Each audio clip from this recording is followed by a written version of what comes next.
भारत के खिलाफ मारिकाए हक में तारीखी कामयाबी और जंगी मैदान में भारत को धूल चटाने की खिदमात के एतराफ़ में सदर मुमलिकत ने फील्ड मार्शल आसिम मुनीर को हिलाले जुर्रत से नवाजा। भारत को फ़ज़ाई जंग में शिकस्त फाश देने पर chief of air staff air marshal Zaheer Ahmed Babar Sidhu को हिलाले जुर्रत से नवाजा गया। बहरी सरहदों की हिफाजत यकीनी बनाने के एतराफ़ में naval chief admiral Naveed Ashraf को निशान इम्तियाज अदा किया गया। ऐवान सदर में मुनक़िदा सिविल व अस्करी शख्सियात को एजाज़ात देने की तक़रीब chairman joint chief of staff Sahir Shamshad Mirza को निशान इम्तियाज अता किया गया। इसके अलावा chairman peoples party Bilawal Bhutto Zardari को दुनिया भर में पाकिस्तान का मौक़िफ़ बेहतर अंदाज में और मौसर अंदाज में पेश करने पर निशान इम्तियाज से नवाजा गया। वज़ीर दाखिला मोहसिन नकवी, ख्वाजा आसिफ, एहसन इकबाल, आसम नसीर, तारड़ अता, तारड़ राना सना और दीगर को भी निशान इम्तियाज़ अता किया गया।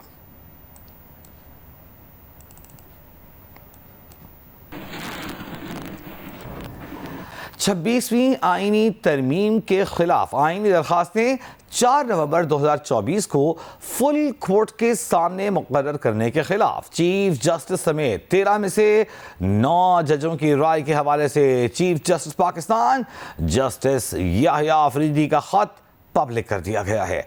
सुप्रीम कोर्ट में 26वीं आईनी तरमीम को चैलेंज करने वाली दरखास्तों की समाअत के मामले पर आला जजों में इख्तलाफात की दस्तावेजात पब्लिक कर दी गई हैं। जस्टिस मंसूर अली शाह और जस्टिस मुनीब अख्तर ने 31 अक्टूबर को चीफ जस्टिस की गैर मौजूदगी में कमेटी का इजलास बुलाकर मामला फुल कोर्ट के सामने 4 नवंबर को मुकर्रर करने का फैसला किया। चीफ जस्टिस याहिया अफरीदी ने इतराज़ करते हुए कहा कि आइन के मुताबिक आर्टिकल 184 की दरखास्तें सिर्फ आईनी बेंच ही सुन सकता है। चीफ जस्टिस ने बताया कि 13 में से 9 जज फुल कोर्ट के बजाय आईनी बेंच के हक में हैं। दोनों जजों ने दोबारा फुल कोर्ट की समाअत का मुतालबा किया, ताहम चीफ जस्टिस ने मामला आईनी बेंच के सुपुर्द कर दिया था।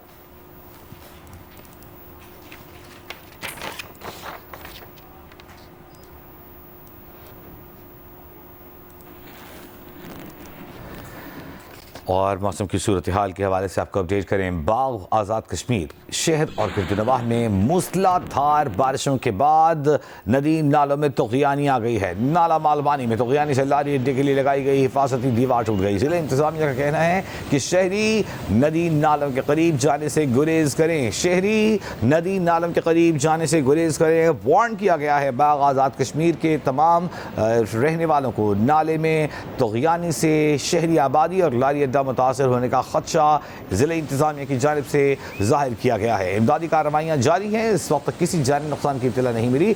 ज़िला इंतज़ामिया ये भी बता रही है कि ढली सरी नाला रेड़ा में सयाहों की गाड़ी नाले में बह गई। DC बाग राजा सदाकत कहते हैं कि गाड़ी में फंसे तमाम अफराद को ताहम रेस्क्यू कर लिया गया है और बचाए गए 4 सयाहों का ताल्लुक जड़ावाला से बताया गया है।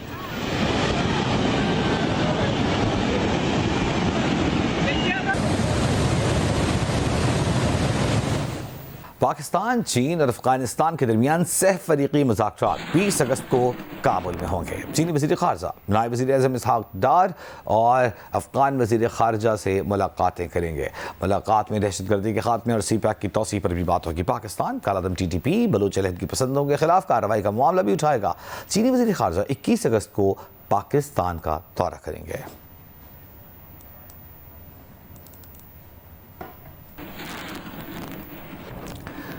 अहम तरीन खबर आपको दे रहे हैं। अमेरिका ने भारत को वार्निंग दे दी है कि अगर ट्रंप पुतिन मुज़ाकरात नाकाम हुए तो भारत पर मजीद टैरिफ लगाएंगे। याद रहे कि 25% और फिर 25%, यूं भारत पर पहले ही 50% भारतीय मसनूआत पर टैरिफ लग चुका है। अमरीकी वज़ीर ख़ज़ाना ने कहा कि अमरीका ने जो इजाफी 25% टैरिफ भारत पर लगाए हैं वो मजीद बढ़ाए जा सकते हैं। अमरीका भारत पर 25% टैरिफ पहले ही लगा चुका, जबकि रूस से पेट्रोलियम मसनूआत खरीदने की पैदाश में इजाफी 25% टैरिफ का इतलाक अगले कुछ दिनों में होगा। इस तरह भारत को अमरीका की जानिब से मजमूई तौर पर 50% टैरिफ का सामना होगा और अगर ट्रंप पुतिन मुज़ाकरात नाकाम हुए तो मजमूई टैरिफ 50% से भी बढ़ सकता है। स्कॉट बेसेंट का कहना है कि भारत पर मजीद इजाफी टैरिफ का इन्हिसार ट्रंप पुतिन मुज़ाकरात के नताइज पर है। ट्रंप पुतिन मुलाकात जुमे को अलास्का में होने जा रहे हैं।